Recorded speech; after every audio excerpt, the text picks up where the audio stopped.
Jadi semua diatur ya di dalam undang-undang ya. Jadi apalagi orang ini kan pernah melakukan kekerasan seksual ya, dan pernah dihukum 7 tahun ya.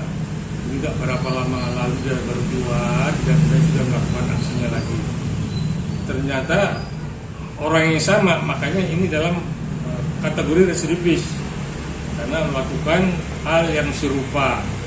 Sekarang memang anak di bawah umur 6 tahun, anak warung kopi ya, diculik oleh seorang pemulung. Nah, kita nggak tahu itu maksud dan tujuannya. Yang jelas penculikannya itu dia udah kena pasal 330 ya, ayat 1 dengan ancaman hukumannya itu 9 tahun ya, Undang-Undang KUH pidana. Di pasal di Undang-Undang Perlindungan Anak ya, ini bisa kalau ternyata terbukti dia melakukan pedofil, dia ini bisa diancam hukuman 20 tahun dan hukuman tambahan itu dikebiri ya. Jadi artinya mungkin penyidik sedang membongkar ke arah sana, kemungkinan dan kebenarannya itu seperti apa ya. Dan tidak menutup kemungkinan anak ini juga diperalat untuk mengemis ya. Anak-anak itu tidak ngerti apa, ditaruh di gerobak. Jadi si pemulung ini tidak hanya memulung, mungkin ditampilkan untuk mengemis juga. Nah, ini juga mengeksploitasi anak di bawah umur. Nah, jadi pasal ini berlapis-lapis ya. Jadi kita apresiasi pihak kepolisian yang telah mengungkap dan secepat itu juga menangkap pelaku ya.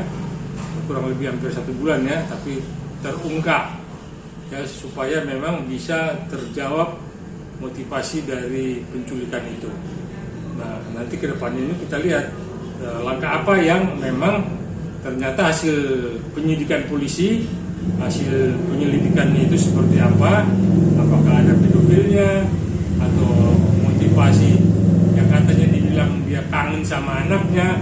Ini yang kita masih artinya berharap pihak kepolisian dapat membongkarnya. Itu dilakukan oleh orang yang sama dan berkali-kali, maka ini udah semacam penyakit ya. Penyakit ya, mungkin ada kelainan-kelainan sama dan berkali-kali, maka ini udah semacam penyakit ya. Penyakit ya, mungkin ada kelainan-kelainan, kita nggak tahu ada kelainan seks atau kelainan apa ya, tapi yang jelas perbuatannya ini adalah orang yang memang perbuatan yang patut dihukum seberat-beratnya. Kalau ternyata dia itu melakukan kekerasan seksual, memang harus dikebiri, dihukum 20 tahun ya, dan dikebiri. Itu di Undang-Undang Perlindungan Anak yang baru. Jadi saya sebagai praktisi hukum, karena ini baru diungkap, saya masih mengikuti perkembangannya seperti apa. Nah, mudah-mudahan pihak kepolisian cepat menyampaikan ini kepada publik supaya masyarakat tidak bertanya-tanya ada apa di belakang itu. Ya, memang saran saya kepada ibu rumah tangga khususnya ya, untuk lebih berhati-hati ya, dan jangan lengah kepada anak-anaknya yang di bawah umur ya.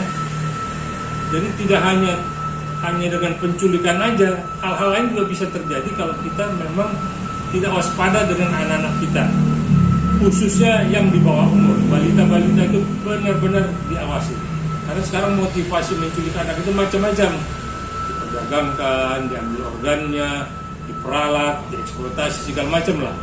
Hal-hal yang paling buruk yaitu di pedofil itu.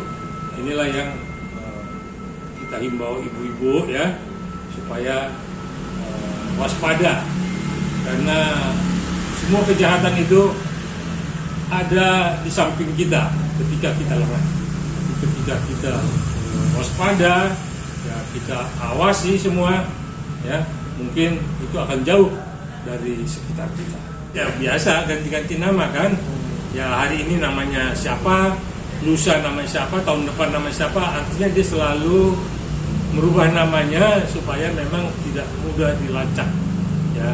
Ternyata kan polisi kan punya DNA-nya ada, datanya pun ada. Jadi orang yang pernah melakukan itu, data itu tidak akan pernah hilang dari pihak kepolisian.